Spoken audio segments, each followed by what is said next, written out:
Buenos días, buenas tardes, buenas noches. Soy Daniel Briceño, el primero A, y estoy aquí con el inspector Diego y también profesor de historia. Hola, mucho gusto y muchas gracias por tu invitación a tu programa, donde vamos a hablar hoy día, si no me equivoco, de Adam Smith, ¿cierto? Claro, Y esto es durante el siglo XVIII también, claro, ¿cierto? en el periodo de 1700 a 1800. Exacto, así que lo dejo a usted para que siga con... Pues todo esto pasa durante el periodo en que la ilustración es un pensamiento importante, más que nos desligamos de la iglesia a pasar a un pensamiento más teórico, más científico. Claro, pasamos ya de dejar de pensar de que hay algún como especie como de destino, un pensamiento así más religioso quizás, y pasamos ya a que aquí lo que prima es la razón. La razón, ya estamos en este tema de que tenemos que seguir como un método científico que ya se venía dando de hace tiempo atrás, pero estamos ya principalmente con el principal uso de la razón, que aquí todo tiene que tener un fundamento y justificación en el sentido racional de las cosas. Claro, también este pensamiento fue muy importante durante la Revolución Francesa, que tenía por lema igualdad, fraternidad y libertad, que es muy importante durante ese periodo. Claro, ahí también, bueno, tenemos lo que son en base a este pensamiento, también tenemos lo que es la revolución industrial, que cambia también la forma de producir, y también en lo que ve Adam Smith para hablar de sus distintos temas como la riqueza de las naciones. Tenemos también lo que tú decías sobre la Revolución Francesa, después viene también la Revolución de Estados Unidos, y ambas también llevan a lo que después pasa en el siguiente siglo con las revoluciones en Latinoamérica. Ya, así que eso, ¿cómo empezamos aquí a hablar del tema de Adam Smith que me habías comentado Pues, sobre el liberalismo económico, si no me equivoco, claro, estaba claro. interesado? Hablemos un poco más que nada antes para dar como un contexto de quién es Adam Smith. Adam Smith es un filósofo economista que basa mucho sus teorías en la moralidad. Por ejemplo, la teoría de la mano invisible, que postula que todas las decisiones son tomadas en base a una moralidad, a un sentimiento que beneficie directamente a la economía. Claro, ahí, como para resumirlo, la mano invisible que él comenta es como de que el mercado prácticamente se regula solo, porque la gente es la que, en base a sus intereses, va consumiendo y va generando riqueza para las otras personas, y así todo Se va estabilizando. se va estabilizando. Lo cual, si lo vemos en el contexto actual, es todo lo contrario. De hecho, hemos tenido varios temas de colusiones. El mercado se tiene que legislar y regir, o sea, se tiene que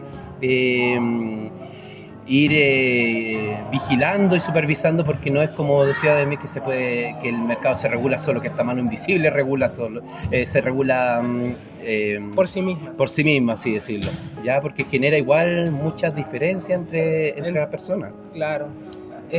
Todo esto pasa durante la Revolución Industrial.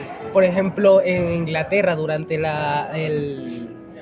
cuando la industria textil estaba en su apogeo, cuando Inglaterra la industria textil aportaba el 40 al 50% de la exportación en dicho país, facilitando la toma de riesgos del país para investigación y evolución general. Claro, o sea, lo que tenemos también ahí con la revolución industrial, que lo que si producíamos 10, ahora con la revolución industrial quizás podíamos producir 100 o 1000, podíamos producir mucho más, lo que aumentaba la riqueza de los distintos países, pero también teníamos ahí algo en contra, que también aumentaba, por ejemplo, la contaminación.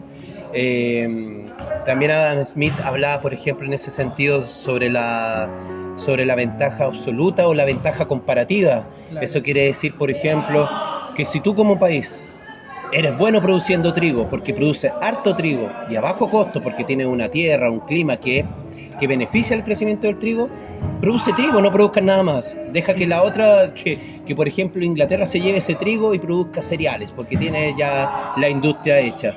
O también que si tú eres ganadero y produces fácilmente carne y a bajo costo, solamente enfócate a eso. Claro. No te enfoques en otros aspectos de la economía, ¿ya? Pero eso también genera problemas, porque dejas que se lleven el trigo para hacer cereal, y después ese cereal te lo venden al doble del precio porque tiene una un manufactura. No, y tiene una manufactura, tiene un costo agregado de que esa materia prima, esa materia bruta, se transformó en algo y tiene un costo agregado. Claro. ¿Ya? Yo te puedo vender una piedra de cobre, por ejemplo, y claro, no puede tener mucho valor quizás, pero como tú si no la produces, claro, si yo le estoy introduciendo el precio, estableciendo. Claro, estás dando un valor agregado si lo transformas en cable, si lo transformas en otro producto que se pueda utilizar. Claro, ahí también podríamos introducir la teoría del valor trabajo de Adam Smith. También. Que creo que era la de que, corríjame si no estoy en lo correcto, que era de que dividía el trabajo en varias especializaciones. Claro, o sea, se empieza ahí a especializar el trabajo porque tú necesitas un experto que haga cierta cosa y no haga otra. Y en este sistema de industrialización del trabajo, también como de repente pasa con temas como un Ford, cuando empieza a generar los autos y genera usar todo este proceso en serie para poder ir trabajando. Entonces también la especialización del trabajo y también va con lo que te decía, o sea, si tenemos un país que produce mucho trigo, tengamos trabajadores especializados para que trabajen el trigo, para que extraigan el trigo y todo eso. ¿Ya? Ahora también esto también produce que los burgueses empiecen a generar también más riquezas y muchas más riquezas que sus reyes o sus monarcas. Y aquí también pasa todo el tema de la Revolución Francesa, cuando empiezan a ansiar el poder político porque ya tienen el capital. Exacto, entonces la gente también se queda con la persona que le da trabajo, no está interesado en apoyar a un rey que quizás no le está dando lo que ellos necesitan, entonces se empiezan a alzar. Y todo este lema de lo que tú habías comentado al principio, libertad, fraternidad, igualdad, es simplemente un lema que le da más sentido a los burgueses. Económico. Claro, porque libertad, ¿para qué libertad? Yeah. Libertad para comercializar con quien yo quiera y yo quiero. Igualdad en el sentido, ante la ley somos iguales, entonces tú no por ser rey vas a estar sobre mí de la ley, sino que somos iguales y podemos negociar en igualdad de condiciones.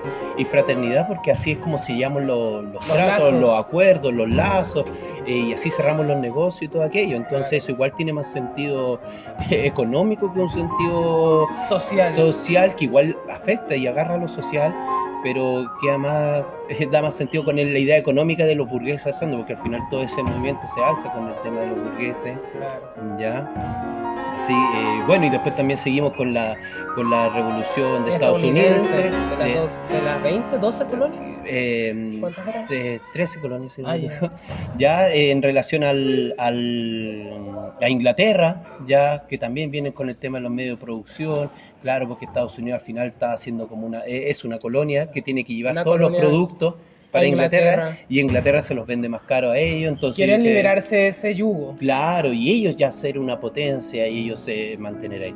Entonces aquí también con la revolución industrial lo que va llevando después a un futuro es también en ir pensando en leyes laborales y sindicales, pero eso más adelante obviamente, claro. Ya porque recordemos que Estados Unidos estaba por ejemplo en un periodo de esclavitud, que tenía la mano de obra esclava, a lo cual a Adam Smith como que no le convencía mucho, porque si tenemos una mano de obra esclava, esa mano de obra esclava no consume, no gasta su ingreso en consumir más. No favorece la economía. No favorece la economía, claro, porque esa persona que tú tienes que está trabajando simplemente está consumiendo el alimento que tú le das para seguir trabajando. Claro. Pero en cambio en una economía como la que tenemos establecida ahora, claro, yo trabajo, me alimento, pero también recibo dinero para comprar y adquirir bienes para mí. Es como una economía relativamente circular. Claro, entonces voy todo el rato consumiendo lo que yo trabajo, lo trabajo para tener plata y esa plata la consumo en bienes. Entonces por eso la mano de esclava tampoco no es muy útil, porque ya, tú produces algo, pero si yo soy esclavo no tengo dinero para comprar esas cosas. Claro. Y solamente lo único que me das es alimento a mí para yo mantener. Claro, en esa época también hay que considerar que la mayor parte de la sociedad eran esclavos, gente de bajos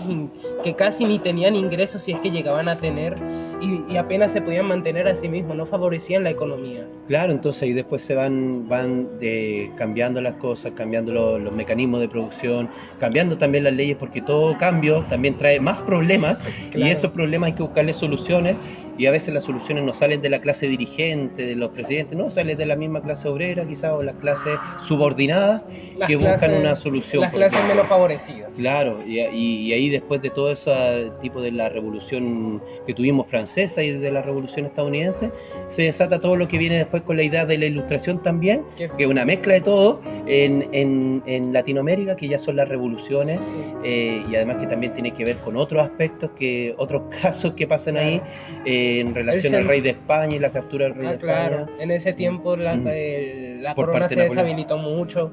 Claro, no, fueron perdiendo poder porque al final ya no era lo que eran antes, porque ya no son un respaldo de nada, no son un respaldo de progreso, ni de cuidado, ni de protección, sino que al final ellos dependían de lo que son los burgueses, que eran los que protegían a ellos, por así decirlo de una forma. Claro. Entonces, si la monarquía no produce, no genera riqueza, no genera nada, no es necesario, no hace falta estar ligado no a hace ellos. falta estar ligado. Entonces ahí empezaron a arrimarse a quien les daba algo para ellos. Claro.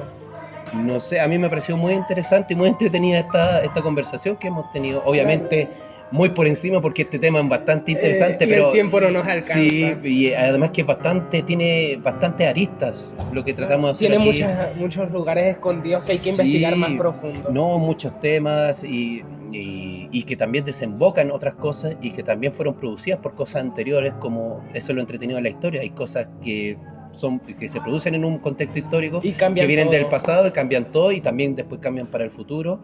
Y claro, nosotros nos vemos en esta línea de tiempo y nos enfocamos solamente en el siglo XVIII, pero hay cosas que vienen detrás, cosas que vienen por delante, claro, que son muy entretenidas de ver en ese sentido y que podemos seguir trabajándolas y viéndolas en otros capítulos quizás.